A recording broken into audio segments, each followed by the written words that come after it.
পুরো একটা সপ্তাহ আমি কোনো ভিডিও দিতে পারিনি। তার একমাত্র কারণ হচ্ছে আমার ব্যস্ততা। আর সবথেকে বড় কথা হচ্ছে এই এক সপ্তাহে কে কে আমাকে মিস করেছে। যদি কোনো সহৃদয়বান আমাকে মিস করে থাকে তাহলে অবশ্যই কমেন্ট বক্সে জানাবেন যে হ্যাঁ আপু তোমাকে মিস করছি। আমি জানি না ভালোবাসার যোগ্য কিনা আপনাদের মিস করবেন আমাকে, বাট আমি আমার মতো বলে যাচ্ছি। আর এটা ছিল ফার্স্ট রোজার খাবার। আলহামদুলিল্লাহ একটা রিলেটিভের বাসায় দাওয়াত ছিল, এত খাবার ছিল মাশাআল্লাহ। মানে আমি এত কিছু তো আসলে এত ছোট সময় কভার করা যায় না যে এইটা ছিল ওইটা ছিল। আর রোজার সময় এত টায়ার্ড লাগে, ইফতারের টাইমটাতে অনেক বেশি টায়ার্ড লাগে সারাদিন রোজা রেখে। তো তখন খাওয়াটা ইম্পর্টেন্ট, মানে রোজা ভাঙাটা ইম্পর্টেন্ট। তখন এত কিছু ভিডিও করার মন থাকেও না, যেটা সত্যি কথা। এবার আসি আমি কেন ব্যস্ত ছিলাম।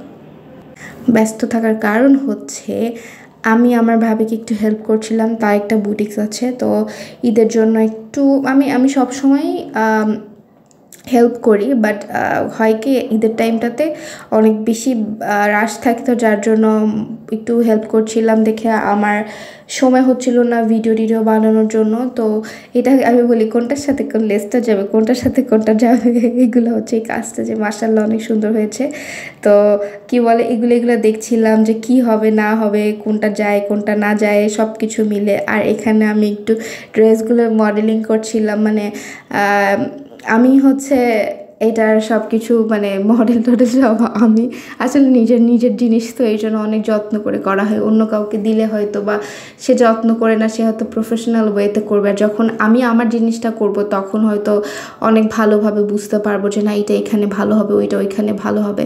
আর সারাদিন এত রিচ ফুড বলবো না, সারাদিন তো আর না, সরি ইফতারিতে এত ভাজা পোড়া খেয়ে তারপরে মনে হচ্ছিল একটু ডাল ভাত দিয়ে ভাত খাই। সত্যি কথা এত মজা করে খেয়েছি, আমার খাওয়াটা দেখলেই বুঝবে যে আমি কত বেশি মজা করে খেয়েছি। আলহামদুলিল্লাহ ডাল ভাত সবথেকে কমফোর্ট একটা ফুড আমি মনে করি।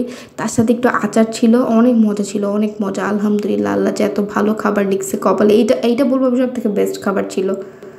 বাসায় হাঁসের মাংস রান্না করা হয়েছে। আসলে ক্লিপসগুলো হচ্ছে একদিনের না, ক্লিপসগুলো কয়েকদিনের, যেহেতু আমি কয়েকদিন ভিডিও দিতে পারিনি তার জন্য। ভাত ছিল, সালাদ বানানো হয়েছিল, তারপরে এটা ছিল, এটা মেবি রোজার আগে একটা ক্লিপস ছিল। এই জিনিসটা আমি অর্ডার দিয়েছিলাম। আমি যখনই এই বাসাতে আসি, বা এটাও আমার বাসা বললেই চলে, সো এখানে যখনই আসি তখনই আমি এই খাবারটা খাই। আমি আর ভাবি এটা অনেক মজা করে খাই, কারণ দুজনেরই পছন্দ, খুবই মজা। ফ্রাইজ অ্যান্ড মরিচ এই জিনিসটা খুব ভালো। এটা হচ্ছে ইফতারির জন্য আমি ছোলা ভেজাবো, যেহেতু ছোলা রান্না করতে হবে, তো এটার জন্য প্রেশার কুকারে দিয়েছিলাম, তাড়াতাড়ি হয়ে গিয়েছিল, কোনো সমস্যা নেই। ছোলাটা একটু ডিফারেন্ট ওয়েতে বানানো হয়েছে, নর্মালি যেভাবে বানাই আমরা ছোলা এটা সেভাবে ছিল না। আমি রেসিপিটা কোনো একদিন দিয়ে দিব। অন্য একটা ডিফারেন্ট, মানে হয় না যে আমরা নর্মালি কী করি তেল দিয়ে এভাবে, আর এটা খেলে না কোনো ইয়ে হবে না। আর কি হয় ভবিষ্যৎ জামাইয়ের জন্য শরবত বানানো শিখতেছি না, শরবত বানাচ্ছি। একটা প্রশান্তি দেয় না শরবত, ইফতারের পরে শরবত খেলে না একটা আলাদা একটা প্রশান্তি, পেটের মধ্যে মনে হয় যে শান্তি লাগে, বাটারফ্লাইজ ওড়াউড়ি করে। আর এগুলো ইফতারের জন্য ভাজতেছিলাম। এটা সেকেন্ড ডে ছিল, যেটা আজকে ছিল, আজকের জন্য প্রিপারেশন ছিল এই সব কিছু বাসায়। প্রতিদিনই তো এখন থেকে তো প্রতিদিনই 1 মাস এগুলো চলবেই। তো আজকের সব থেকে বেস্ট ছিল হচ্ছে চিড়াটা যে কি মজা হয়েছে। চিড়াটার ভেতরে না একটু লেবু দেওয়া হয়েছিল, লেবুর রস একটু গুড় দিয়ে নারকেল দিয়ে মাখানো হয়েছিল, অনেক বেশি মজা ছিল। জিলাপিটা বাইরে থেকে নিয়ে আসছিল, জিলাপিটাও মাসালা দিলে অনেক মজা ছিল। সব কিছু মিলে আলহামদুলিল্লাহ।